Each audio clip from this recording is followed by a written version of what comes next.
നിമിഷങ്ങൾക്കുള്ളിൽ അയാളുടെ തല അന്തരീക്ഷത്തിലൂടെ തെറിക്കുന്നത് ഞാൻ കണ്ടു. അതിശക്തമായ പോരാട്ടമാണ് ഹംസ നടത്തിയത്. ആ ഹംസയുടെ വയറിന്റെ ഭാഗം എന്റെ നേർക്ക് വരുന്നത് ഞാൻ നോക്കുന്നു.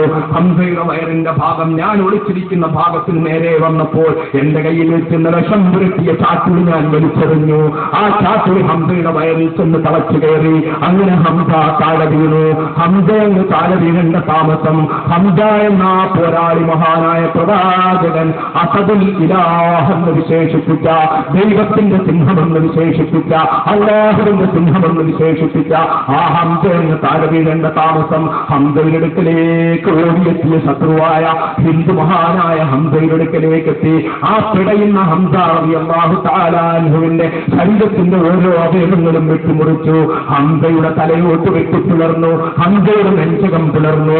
ആ നെഞ്ചകത്തിൽ നിന്ന് വഹശി ഇങ്ങനെ കരളെടുത്ത് കയ്യിൽ കൊടുത്തു ഹിന്ദിന്റെ കയ്യിൽ. ഹിന്ദു ആ കരളെ തടച്ചു തുപ്പിക്കൊണ്ട് ഹിന്ദു തന്റെ ഹംസയോടുള്ള പ്രതികാരം വിളിച്ചു പറഞ്ഞുകൊണ്ടിരുന്നു.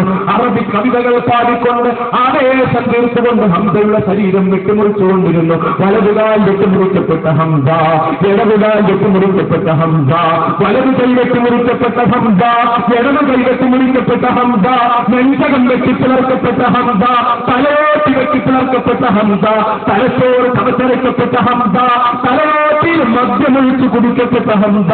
ആ മഹാനായ ഹദ്റത്ത് ഹംസ റളിയല്ലാഹു തആല അൻഹുവിന്റെ അടുക്കലേക്ക് യുദ്ധം കഴിഞ്ഞതിന് ശേഷം ആരൊക്കെയാണ് രക്തസാക്ഷികളായതെന്ന് നോക്കാൻ വേണ്ടി അവിടെ മഹാനായ പ്രവാചകൻ ഇങ്ങനെ രക്തസാക്ഷികളെ തേടി പോകുമ്പോൾ കുറെ അകലത്തേക്ക് ചെന്ന അല്ലാഹുവിന്റെ പ്രവാചകൻ വെട്ടിപ്പോയി.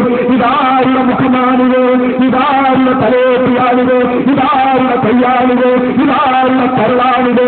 അല്ലാഹുവിന്റെ പ്രവാചകനോട് നിന്നുകൊണ്ട് ജീവിതത്തിൽ നിയന്ത്രണം വിട്ട് പ്രവാചകൻ തെറ്റിക്കടന്നു പോയ രംഗങ്ങളിലൊന്നാണത്. യാ കാശിഫുൽ ഖുറബാത്ത് യാ ഹംസ, യാ സയ്യിദ ശുഹദാ യാ ഹംസ, യാ അമ്മീ യാ ഹംസ. എനിക്ക് ദുഃഖമുണ്ടാകുമ്പോൾ, എന്റെ ഹൃദയത്തിൽ ഒരു ചെറിയ വിഷമം വരുമ്പോൾ എന്റെ വിഷമങ്ങളെ മാറ്റിത്തരാൻ ഓടിയെത്തുന്ന പ്രിയപ്പെട്ട ഹംസയെ, എന്റെ പ്രിയപ്പെട്ട മുഴുവൻ രക്തസാക്ഷികളുടെയും നേതാവായ ഹംസയെ, എന്റെ പ്രിയപ്പെട്ട കൊച്ചാപ്പ ഹംസയെ, അല്ലാഹുവിന്റെ പ്രവാചകൻ ഹംസയുടെ മുന്നിൽ നിന്ന് പൊട്ടി കരയുകയാണ്. എന്നിട്ട് അല്ലാഹുവിന്റെ പ്രവാചകൻ അവിടെ നിന്ന് ചില പ്രതിജ്ഞകൾ എടുക്കുകയാണ്.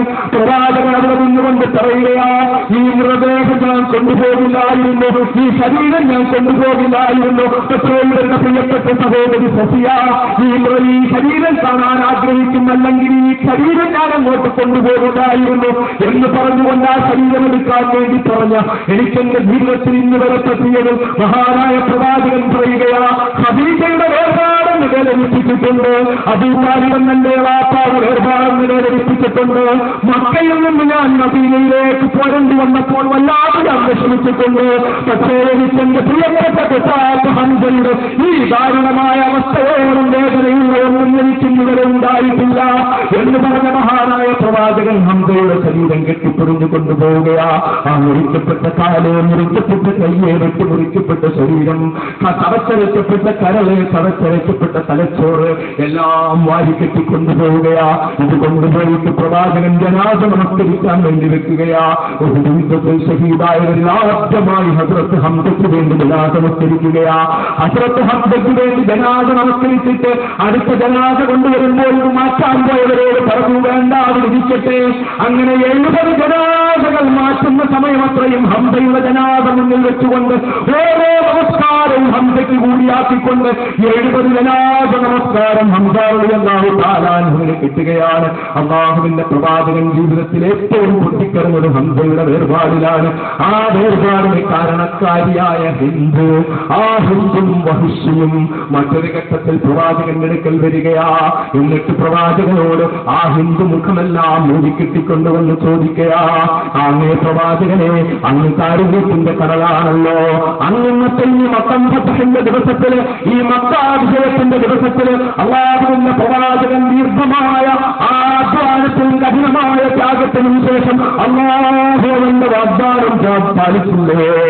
ഇന്നല്ലാഹ ലറാദ്ദുക ഇലാ മആബ്.